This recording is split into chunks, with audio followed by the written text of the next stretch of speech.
வெண்பருத்தி நூலெடுத்து வாய் வெடிச்ச பூவெடுத்து நான் அணிஞ்சிட தொடுத்து வச்ச நடினமான மாலை இது.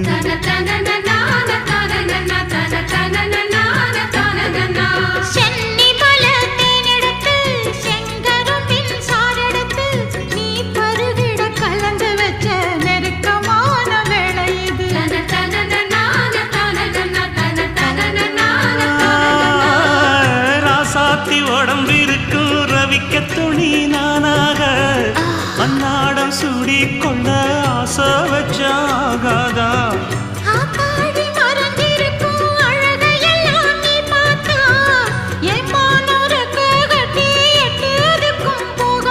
அடிச்சீனி சக்கரையே எட்டி நீயும் நிக்கிறியே நான் ஏங்கி ஏங்கி பார்க்கிறப்போ ராமி